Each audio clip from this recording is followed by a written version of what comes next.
સ્વાધ્યાયનો 2.25 નંબરનો જે દાખલો છે ને એ આગળનો આપણે ઉદાહરણ નંબર જોયેલું એના જેવો જ દાખલો છે. આગળના લેક્ચરમાં આપણે વાત કરેલી એના જેવો જ દાખલો છે. ઓકે, તમને સર્કિટ આપેલી છે. સર્કિટમાં C1, C2, C3 અને C4 આવા 4 કેપેસિટર આપેલા છે અને એ કેપેસિટરના મૂલ્ય અલગ અલગ છે. ત્યાં સરખા હતા, અહીંયા અલગ અલગ છે. ઓકે, એ આકૃતિમાં આ આકૃતિમાં ફરક છે. પાછો ધ્યાન આપજો. તેની જેમ જ મેળવવાનું છે કે સમતુલ્ય કેપેસિટન્સ કેટલું અને કેપેસિટરની દરેક પ્લેટ પર વિદ્યુત ભાર કેટલો. ખ્યાલ એવો વસ્તુમાં વિદ્યાર્થી મિત્રો. ઓકે, એટલે આપણે પહેલાં આકૃતિને સમજીએ. આકૃતિમાં ધ્યાનથી જુઓ, તમને કેપેસિટર આપેલું છે. પહેલું એનું કેપેસિટન્સ C1 છે, જેનું કેપેસિટન્સનું મૂલ્ય છે 100 પાઇકોફેરાડે. ઓકે, ચાલો હવે બીજું કેપેસિટર અને ત્રીજું કેપેસિટર છે, એ બંને કેપેસિટરના કેપેસિટન્સના મૂલ્ય સમાન છે અને એ 200 પાઇકોફેરાડે છે. અને એક ચોથું કેપેસિટર છે, એનું કેપેસિટન્સનું મૂલ્ય છે 100 પાઇકોફેરાડે. ખ્યાલ આવ્યો? અને 300 વોલ્ટની બેટરી સાથે જોડેલું છે. એટલે આ બંનેના છેડે 300 વોલ્ટનો સ્થિતિમાન આપેલો છે. ખ્યાલ આવ્યો આ વસ્તુમાં? ઓકે, ચાલો અહીંયા આગળ ધન સ્થિતિમાન છે ને અહીંયા આગળ ઋણ સ્થિતિમાન છે. ઓકે, તો બેટરીના ઋણ સ્થિતિમાનમાંથી એટલે બેટરીના ઋણ ધ્રુવમાંથી ઋણ વિદ્યુતભાર બહાર નીકળશે. એ આ કેપેસિટરની પ્લેટ પર ઋણ વિદ્યુતભાર પ્રેરિત કરશે. તો અહીંયા પ્લેટ પર ઋણ વિદ્યુતભાર પ્રેરિત કરશે તો અહીંયા આગળ ધન ખુલ્લો થશે. ખ્યાલ આવ્યો આ વસ્તુમાં? ઓકે, ચાલો સેમ એવી જ રીતે અહીંયા આગળથી ધન વિદ્યુતભાર આવતો હોય, બરાબર ધ્યાન આપજો, આમ, અને ઉપરથી ધન વિદ્યુતભાર આવતો હોય. ખ્યાલ આવ્યો? તો અહીંયા આગળ ધન વિદ્યુતભાર પ્રેરિત થતો હોય તો આપણે એવું કહી શકાય. અને અહીંયા આગળ પણ ધન વિદ્યુતભાર પ્રેરિત થાય એવું કહેવાય. અહીંયા આગળ ધન વિદ્યુતભાર પ્રેરિત થયો તો સામેની પ્લેટ ઉપર ઋણ વિદ્યુતભાર પ્રેરિત થયો. અહીંયા ધન પ્રેરિત થયો તો સામેની પ્લેટ ઉપર ઋણ વિદ્યુતભાર પ્રેરિત થયો. ખ્યાલ આવ્યો આ વસ્તુમાં? ઓકે, અહીંયા ઋણ થયો તો અહીંયા પ્લેટ ઉપર ધન વિદ્યુતભાર પ્રેરિત થયો. અહીંયા ધન થયો તો અહીંયા આગળ ઋણ વિદ્યુતભાર પ્રેરિત થયો. ખ્યાલ આવ્યો આ વસ્તુમાં? ઓકે, અહીંયા ધન થયો તો ખુલ્લો જે ઋણ થયો એ ઋણ ખુલ્લો થોડોક આમાં ગયો અને થોડોક વિદ્યુતભાર આમાં ગયો. ખ્યાલ આવ્યો આ વસ્તુમાં વિદ્યાર્થી મિત્રો? ઓકે, એટલે કોન્સેપ્ટ તો આપણો એ જ વાપરવાનો જે બેટરીવાળા દાખલામાં બેટરીવાળી થિયરી આપણે ભણાવેલી તે જ થિયરી પ્રમાણે કોન્સેપ્ટ વાપરવાનો કે બેટરીમાં અહીંયા ઋણ વિદ્યુતભાર, બેટરીમાંથી જે ઋણ નીકળે એ ઋણ પ્લેટ પર જમા થાય, સામેની પ્લેટ ઉપર ધન જમા થાય, ઋણ ખુલ્લો થાય તો એ ઋણમાંથી થોડોક ઋણ અહીંયા જાય અને થોડોક ઋણ અહીંયા જાય. તો અહીંયા આગળ ઋણ થયો તો અહીંયા આગળ ધન ખુલ્લો થાય તો સામે ધન ખુલ્લો થાય. જેવો ધન ખુલ્લો થયો એટલે ઋણ બહાર નીકળો, એ ઋણ આ પ્લેટ ઉપર આવે તો આ પ્લેટમાંથી ધન બહાર નીકળે. તો ધન પ્લેટ થાય તો ધનમાંથી ઋણ વિદ્યુતભાર બહાર નીકળે તો અહીંયા આગળથી ઋણ અને અહીંયા આગળથી ઋણ, બંને વાર ઋણ અહીંયા પાછો જમા થઈ જાય. ખ્યાલ એવો વસ્તુમાં? તો ધન અહીંયા આગળથી જેટલો ઋણ વિદ્યુતભાર નીકળો તો એટલો જ અન્ય પ્લેટ ઉપરથી ઋણ વિદ્યુતભાર અહીંયા આગળ પાછો જમા થાય છે. ખ્યાલ એવો વસ્તુમાં વિદ્યાર્થી મિત્રો? પણ યાદ રાખવાનું એ કે ઋણ વિદ્યુતભાર જે આ બિંદુ એ હોય એટલે ઋણ સ્થિતિમાન હોય તો પહેલી પ્લેટ ઉપર ઋણ વિદ્યુતભાર આવે અને ધન સ્થિતિમાન હોય તો પહેલી પ્લેટ ઉપર ધન સ્થિતિમાન આવશે. ખ્યાલ એવો વસ્તુમાં? ઓકે, તો આ આપણે કેપેસિટર પર વિદ્યુતભાર પ્રેરિત કરી દીધા. ઓકે, ચાલો હવે આપણે કેપેસિટર, આ જે ઘણા બધા કેપેસિટર છે એની આકૃતિ આપણે વ્યવસ્થિત દોરી દઈએ. આ રીતે દોરી શકાય. ધ્યાન આપજો. સોલ્યુશન આપણે લેવું હોય તો એ પહેલાં આપણે આકૃતિ વ્યવસ્થિત દોરવી પડે. તો આની આકૃતિ આપણે આ રીતે દોરી શકાય. આ બેટરી પહેલાં દોરી દઈએ આ થિયરી પ્રમાણે. આ બેટરીનું ઋણ સ્થિતિમાન છે ને અહીંયા ધન સ્થિતિમાન છે. ઉલટું સ્થિતિમાન લીધેલું છે આ વખતે, એટલે બરાબર ખાસ યાદ રાખજો. આ ઋણ સ્થિતિમાન અને આ ધન સ્થિતિમાન. ખ્યાલ આવ્યો? દર વખતે આપણે ઋણ અહીંયા લઈએ ધન અહીંયા લઈએ. આ વખતે મેં ઉલટું લીધું કારણ કે આ લોકોએ ઉલટું આપેલું છે. ઓકે, ચાલો અહીંયા આગળ ઋણ સ્થિતિમાન સાથે પહેલી પ્લેટ જોડાયેલી છે કેપેસિટર C4. તો આ કેપેસિટર છે C4. ઓકે, ચાલો તો આ ઋણ પ્લેટને સામે ધન પ્લેટ, એ ધન પ્લેટમાંથી જે તાર નીકળે એ તારના પાછા અહીંયા આગળ આવીને બે ભાગ થાય છે. જો ઓકે, તો આપણે એવું કહી શકાય અહીંયા આગળ આવીને બે ભાગ થાય છે તારના. ઓકે, ચાલો એક ભાગમાં બે કેપેસિટર છે, એક C2 છે અને એની સાથે શ્રેણીમાં C3 છે. એટલે આ C4 હતું, આ C2 થાય, આ C3 થાય અને ઉપર C1 થાય. ઓકે, ફરીવાર બે ભેગા થાય છે અહીંયા આગળથી અને અહીંયા આગળથી. આ બંને તાર ભેગા થાય છે અને ફરીવાર એ ક્યાં આવે છે તો કે આપણે કહીએ તે પ્રમાણે આ બંને ભેગા થાય છે અને એક કોમન વાયર આપણે કહી શકાય કે અહીંયા આગળ પાછું જમા થાય છે. ખ્યાલ આવ્યો? કેટલા વોલ્ટનો વોલ્ટેજ? 300 વોલ્ટનો વોલ્ટેજ. ખ્યાલ આવ્યો આ વસ્તુમાં વિદ્યાર્થી મિત્રો? ઓકે, ચાલો હવે આપણે પહેલું કામ એ કરવાનું છે, સમતુલ્ય કેપેસિટન્સ મેળવવાનું છે. ખ્યાલ આવ્યો આ વસ્તુમાં વિદ્યાર્થી? સમતુલ્ય કેપેસિટન્સ મેળવવાનું છે. તો આપણે સમતુલ્ય કેપેસિટન્સ માટે ઘણા બધા કેપેસિટરો છે, અમુક શ્રેણીમાં છે ને અમુક સમાંતરમાં છે, ખ્યાલ આવ્યો? તો એમાંથી આપણે પહેલાં એવું કહી શકાય કે C2 અને C3 શ્રેણીમાં છે. જો એનો પહેલાં આપણે એક સમતુલ્ય બનાવી નાખીએ. આપણી નવી આકૃતિ આવી થશે. આપણે મેન આકૃતિ ઉપર જ છે, ધ્યાન આપજો બરાબર. અહીંયા આગળ C4 C2 અને C3 નું સમતુલ્ય આપણે કહી દઈએ C' અને એની સાથે સમાંતરમાં હતું C1. એ બંને ભેગા થાય છે, ફરીવાર બેટરીમાં આવે છે, ધન ધ્રુવ અને ઋણ ધ્રુવ. સ્થિતિમાન છે 300 વોલ્ટનું. ઓકે, ઋણ અને ધન. હવે ધ્યાનથી જો C' અને C1 પાછા સમાંતરમાં થાય, એટલે આ બંને સમાંતરનો સમતુલ્યની આકૃતિ આપણે આવી દોરી શકાય. આ C4 અને C' અને C1 નું સમતુલ્ય આપણે હવે C" કહી દઈએ. નવું સમતુલ્ય કેપેસિટન્સ. આ માઇનસ અને આ પ્લસ. ખ્યાલ આવ્યો આ વસ્તુમાં? ઓકે, ચાલો. C4 અને C" એ બંને પાછા શ્રેણીમાં થયા, એટલે હવે એનું સમતુલ્ય આપણે ટોટલ કહી દઈએ. આનું સ્થિતિમાન છે 300 વોલ્ટ. ઓકે, ચાલો. હવે C' અને C4 સોરી C" અને C4 બંને શેમાં છે? શ્રેણીમાં. એનું સમતુલ્ય આપણે કહી શકાય C. ઓકે, આ બેટરી થઈ ગઈ, માઇનસ અને પ્લસ. ઓકે, આ માઇનસ અને આ પ્લસ 300 વોલ્ટનું સ્થિતિમાન. ઓકે, આપણી એક આકૃતિ કમ્પ્લીટ થઈ ગઈ આ વસ્તુમાં. ઓકે, ચાલો. તો ઇન શોર્ટ હવે આપણે આગળ વાત કરવી હોય તો આગળ વાત હવે આપણે આ રીતે કરી શકાય કે C' જે છે એ C2 અને C3 નું સમતુલ્ય છે. C' એ C2 અને C3 નું સમતુલ્ય છે, માટે એનું સમતુલ્ય કેપેસિટન્સ મેળવવું હોય તો આપણે કહી શકાય કે C' એ C2 અને C3 નું સમતુલ્ય છે. સમતુલ્ય કેપેસિટન્સ છે. ઓકે, ચાલો. C' મેળવવા છે તો આ બંને શ્રેણીમાં છે, પરંતુ એ બંનેના કેપેસિટન્સના મૂલ્ય સરખા છે. એટલે આપણે કીધેલું તે પ્રમાણે બંનેના કેપેસિટરના મૂલ્ય કેપેસિટન્સના મૂલ્ય સમાન હોય અને બંને શ્રેણીમાં હોય તો સમતુલ્ય કેટલા આવશે? તો કે કેપેસિટન્સ ભાગ્યા કેપેસિટરોની સંખ્યા. તો આપણે આવું કહી શકાય કે C' કેટલા છે? 200 ગુણ્યા 10⁻12. ખ્યાલ આવ્યો આ વસ્તુમાં? પાઇકો એટલે 10⁻12 ડિવાઇડેડ બાય 2, એટલે આપણે કહી શકાય કે 100 પાઇકો ફેરાડે.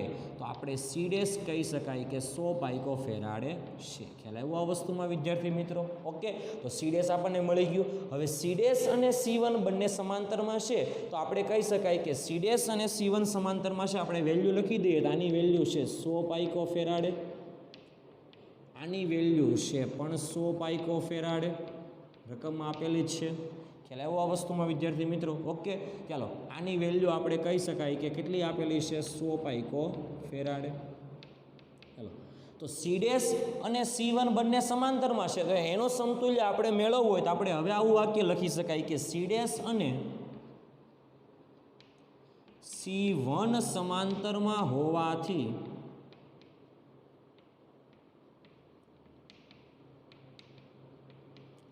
સમતુલ્ય કેપેસિટન્સ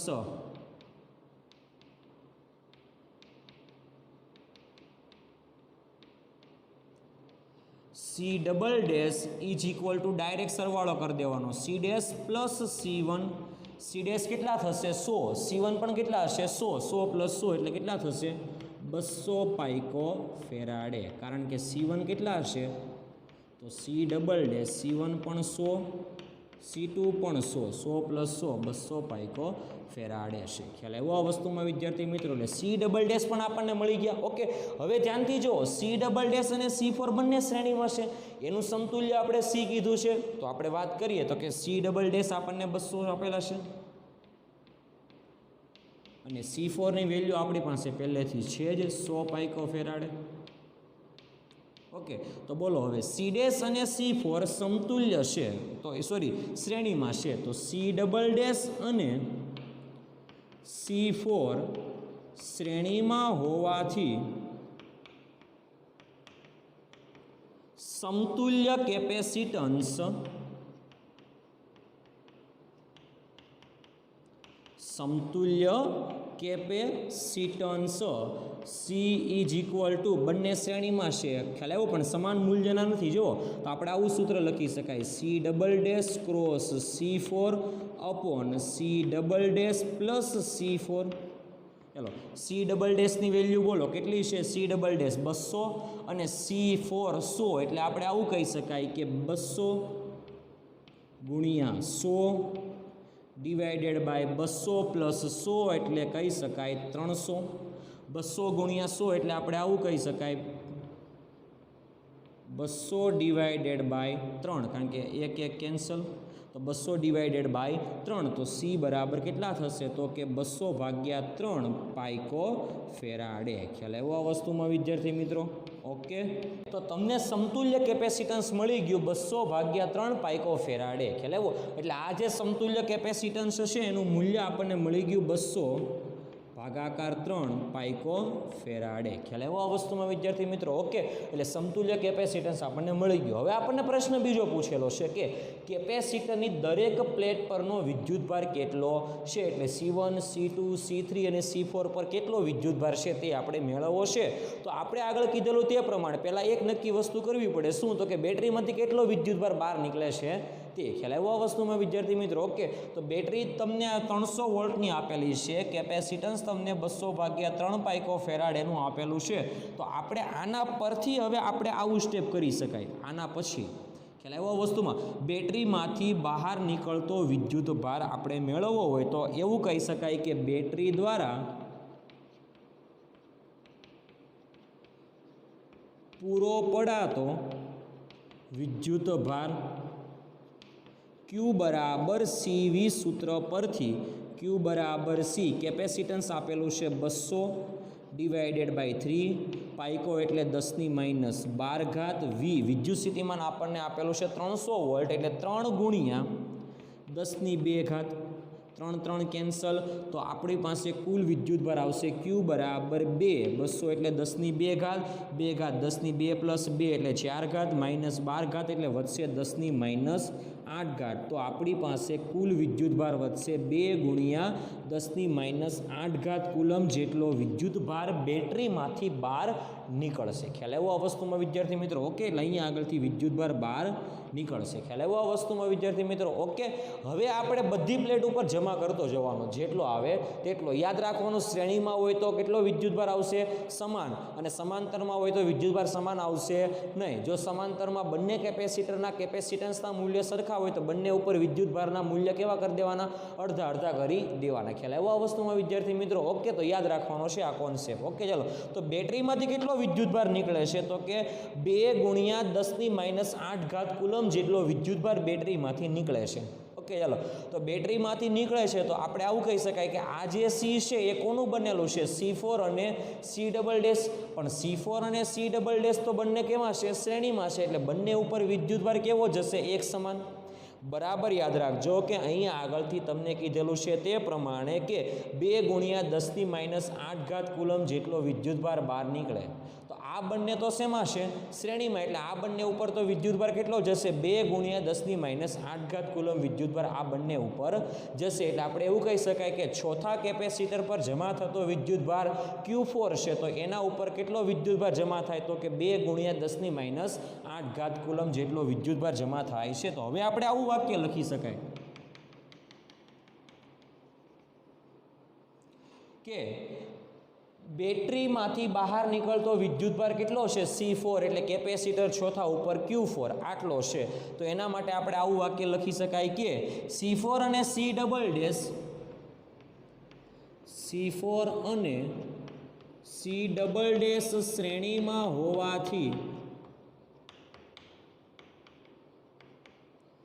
બંને કેપેસિટર પર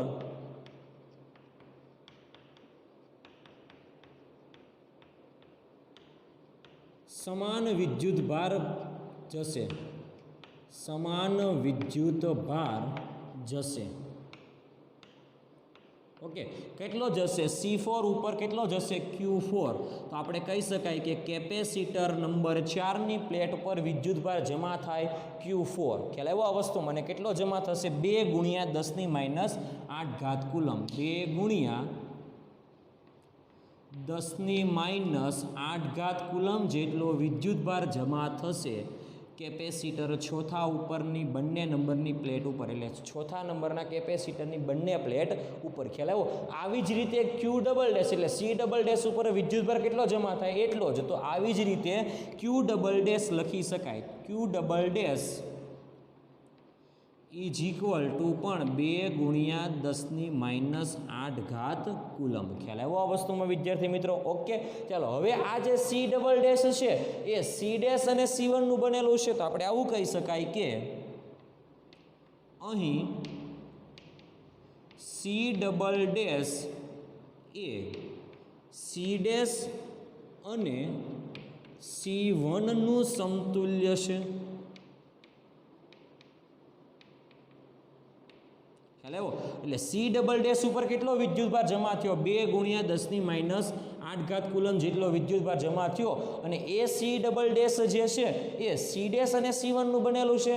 સી ડેશ અને સી વન સમાંતરમાં છે. એટલે એવું કહી શકાય કે ધ્યાન આપજો, આના ઉપરથી હજુ આપણે આવું આકૃતિમાં કહી શકાય કે અહીંયા આગળથી વિદ્યુતભાર નીકળો, એમાં આના ઉપર 2 × 10⁻8 જમા થયો. ઓકે, અહીંયા આગળ વિદ્યુતભાર ગયો એટલે એના બે ભાગ પડશે, થોડોક ઉપર જશે ને થોડોક નીચે આવશે. પરંતુ કીધું તે પ્રમાણે સમાંતરમાં છે એટલે વિદ્યુતભારના ભાગ પડશે અને બંને કેપેસિટરના કેપેસિટન્સના મૂલ્ય સમાન છે.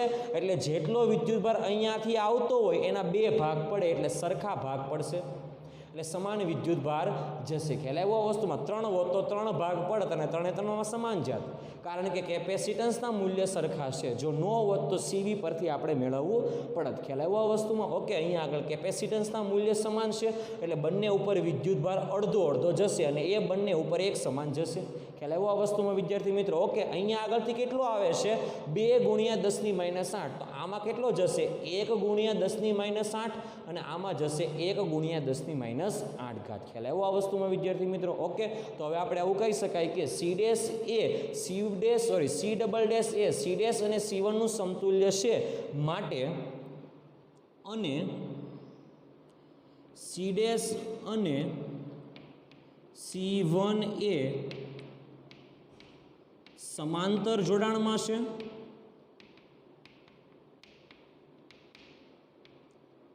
તથા બંનેના કેપેસિટન્સ સમાન હોવાથી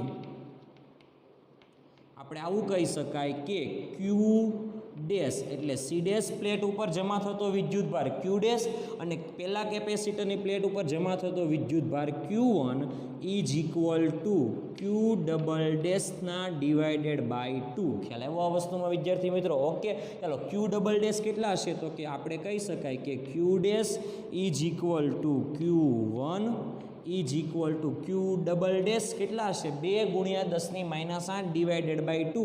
એટલે આપણે આવું કહી શકાય 2 × 10⁻8 ડિવાઇડેડ બાય 2. એટલે આપણે આવું કહી શકાય 1 × 10⁻8 કુલમ. ખ્યાલ આવ્યો આ વસ્તુમાં? ઓકે, તો આપણો જવાબ થશે પહેલા કેપેસિટરની પ્લેટ ઉપર એટલે C1 નંબરની પ્લેટ ઉપર આપણી પાસે વિદ્યુતભાર જમા થશે Q1 કેટલો થશે?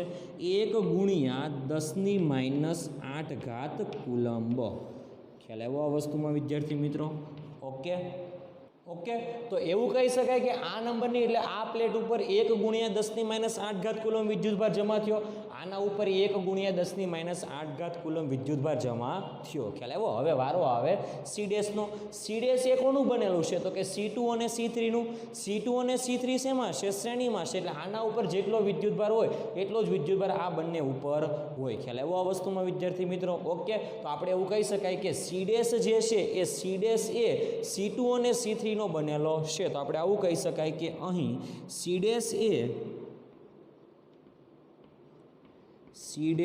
એ C2 અને C3 નો સમતુલ્ય છે, જ્યાં C2 અને C3 શ્રેણીમાં હોવાથી બંને પર સમાન વિદ્યુતભાર જશે.